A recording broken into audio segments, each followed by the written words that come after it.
মাদ্রাসার শিক্ষার্থীবৃন্দ, আজকে আপনাদের চট্টগ্রামে আমাদের কর্মসূচি ছিল। সেই জায়গা থেকে আমরা ঐতিহ্যবাহী হাটহাজারী মাদ্রাসায় আমি এসেছি আপনাদের সাথে শুভেচ্ছা বিনিময় করতে। এখানে আমরা কবর জিয়ারত করব।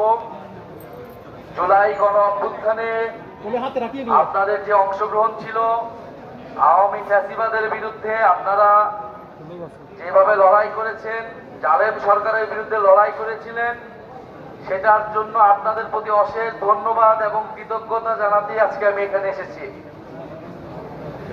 আমরা জানি বিগত 15 বছরে ফ্যাসিবাদী সময়ে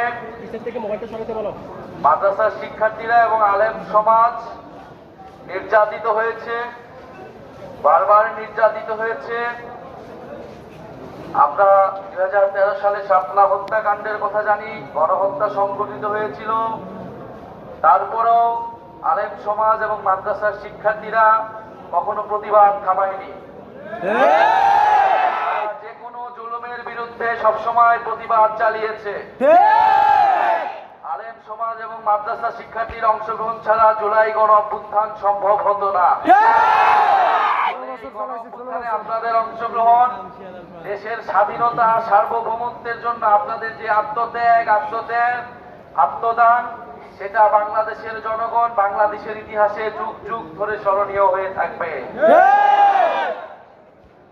আমরা একটা নতুন স্বাধীনতা পেয়েছি। আমরা এই দেশটাকে এখন নতুন করে গড়তে চাই। সেই নতুন দেশে আলেম সমাজের নেতৃত্ব আমরা চাই, সামাজিক নেতৃত্ব।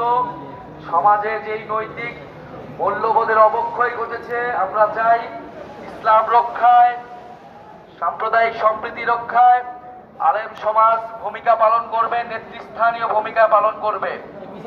আমরা সমাজ থেকে সকল ধরনের ইসলাম বিদ্বেষ দূর করতে চাই। ইসলাম বিদ্বেষ এবং সাম্প্রদায়িকতার কোনো জায়গা বাংলাদেশে হবে না। এবং আমরা একটি দায় ও দরদের সমাজ, ইনসাফ ও মানবিক মর্যাদার সমাজ প্রতিষ্ঠা করতে চাই।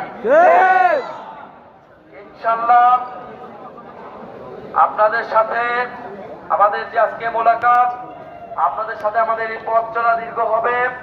আমরা আপনাদের সকল অধিকারের পক্ষে, ধর্মীয় স্বাধীনতার পক্ষে, ইসলামের পক্ষে থাকব এবং দেশ গঠনে আলেম সমাজ এবং মাদ্রাসা ছাত্রদের ভূমিকা থাকবে।